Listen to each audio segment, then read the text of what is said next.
Have you ever seen this movie? If not, consider yourself lucky.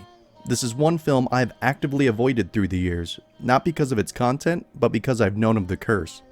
I'm not a religious guy and I'm not superstitious, but I will admit, I am in this one particular instance. I feel like even saying the film's title is like saying Voldemort in Harry Potter. You just shouldn't do it, and it sends a shiver down my spine every time I do say the name. Close calls, death, murder, all linked to the film since release. A Roman Polanski masterpiece? Let's take a look at arguably the most cursed film in the history of cinema, Rosemary's Baby. If you've never seen this film, all you need to know about the plot is that it centers around a married couple, Rosemary and Guy Woodhouse, who just move into a luxury apartment. Rosemary, played by Mia Farrow, becomes pregnant and she suspects the people around her are witches and worshippers of the devil. One particular scene in the movie revolves around Rosemary's new neighbor, Terry. Rosemary makes quick friends with her, but shortly after, Terry is said to have committed suicide by jumping to her death from her apartment balcony. The suicide is only a guess, and the actual reason for her death is never confirmed. Enter Christophe Komeda, real-life music composer for the movie, met a tragic fate eerily similar to that of Terry in the film. Nearly 6 months after the film's release, Komeda was pushed off of an escarpment, or just say from an elevated height or plateau, in Hollywood Hills in what is described as some drunken but lighthearted roughhousing with his friend during a party. Komeda suffered severe head injuries as a result, but initially brushed them off and told everyone he was fine. Komeda started to display flu-like symptoms and had breathing difficulties and was quickly hospitalized with a blood clot in his brain and eventually fell into a coma and died in April of 1969. It doesn't stop there, however. The friend that pushed Komeda was Polish author Marek Halasko. He died about 2 months later from what is said to be an overdose of sleeping pills. The details around his death remain largely unknown, but what makes this even more significant is the fact that his death was just 48 hours away from the 1-year anniversary of the release of Rosemary's Baby. Is it a coincidence? I'll let you decide. Let's move on to something a little less gruesome, but still unfortunate in its own right. Mia Farrow was married to Frank Sinatra, and their marriage was on the rocks during the time the role became available. Basically, Sinatra didn't want her to act anymore and strongly opposed to the 21-year-old Mia Farrow taking the role.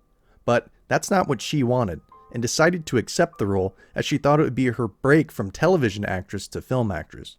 When the film started production, Frank Sinatra had a lawyer serve her divorce papers while they were filming, with cast and crew witnessing firsthand. Apparently, she wanted to quit the role, but was eventually talked out of it by Polanski. Furthermore, Farrow went on to be snubbed at the Oscars for her role in the film, an Oscar several people felt she deserved. But many out there feel as if it was God punishing her for giving up her consideration to be a full-time nun in real life, and instead taking part in such a blasphemous production. Now, how can we do a list about curses and evil without highlighting the escapades of Roman Polanski? In no way am I chalking his actions up to some possessive curse. I just think it's important to blast him for being a child rapist and a complete loser. If you don't know about Polanski, he's been accused of sexual assault many times over, but he admitted to raping a 13-year-old girl in the late 1970s by giving her champagne mixed with Quaaludes. He was arrested the next day and served 42 days in jail before fleeing to France to avoid his final sentencing, where he remains to this day. It only makes sense that a movie as cursed as Rosemary's Baby had an evil, degenerate monster like Polanski working on and directing the film. Would you have thought we'd bring up John Lennon in this video? Yes, the man that sang about world peace, that John Lennon, the only John Lennon. How does he tie into the curse, you're asking? Well, the exterior shots of the fictional Bramford Apartments where Rosemary's Baby took place was the Dakota, located in Manhattan, as you can see here in this sequence from the film. It was one of New York's first luxury-style apartment buildings, with construction completed in October of 1884. Many famous individuals frequented and lived at the Dakota, including notable celebrities like Judy Garland, Boris Karloff, John Madden, and yes, you guessed it, John Lennon himself. Lennon was gunned down just outside of the apartments by Mark David Chapman. Chapman waited outside of the Dakota and fired 5 rounds at Lennon as he walked through an archway leading inside, striking Lennon 4 times and ultimately dying en route to the hospital. This is William Castle, the man that purchased the movie rights to the novel and produced the film. Even he went on record saying the film was cursed because of illnesses he suffered throughout his life. It's even said while he was in the hospital and suffering from delirium, He yelled out for Rosemary to drop the knife as he was hallucinating scenes from the film. Apparently, he narrowly survived the event, but henceforth thought the devil was always out to get him, so he secluded himself for the remainder of his life. But his real motivation for the cursed film theory is for this reason: the Sharon Tate murders. Tate was a candidate for the role of Rosemary, but eventually lost out to Mia Farrow. Having been married to Polanski at the time, Tate was seen lingering and loitering on set during filming. It is said she was growing ever more interested in the supernatural as filming progressed.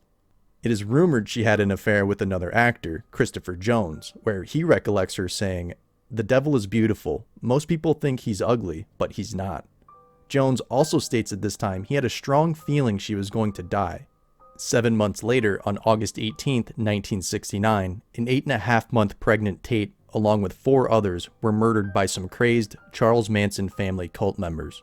Tate was stabbed 16 times and her body discovered the next morning by their housekeeper. It's no question Rosemary's Baby is tied to several unfortunate events and tragedies, some of which we haven't talked about in this video, like cast members and crew members just feeling a constant ominous presence on the set, to Robert Evans, producer on the film, and how he was tied to an execution-style murder of showbiz promoter Roy Radin. Radin was murdered over a financial dispute surrounding the 1984 film The Cotton Club. While Evans was never brought up on charges, 2 witnesses claimed he was involved, but when questioned, Evans invoked his Fifth Amendment right. Was he involved? We'll never know, but either way, it seems fitting to the narrative to have yet another potential monster to have worked so closely on the film. And even the book's author, Ira Levin, suffered a life of torment from religious outfits and felt guilt because he thought he influenced society to new heights of irrational fear and obsession of witchcraft and all things Satan, backed by the fact many films were inspired by Rosemary's Baby, most notably The Exorcist and The Omen. His immense guilt is rooted in the idea he exposed entire generations to Satanism and the direct role he played in feeding the religion with new devotees. Are you a believer? Or do you think these incidents are just coincidence? Perhaps, but I for one think something a little more sinister might be at play. Well, that wraps up this one, guys. If you enjoy the content, please consider liking the video and subscribing to the channel as I push on toward 1,000 subscribers. I would appreciate the support a lot. If you have any ideas for future content, please don't hesitate to reach out to me in the comments or on the Discord as usual. But thank you all for watching, and I will see you guys in the next video.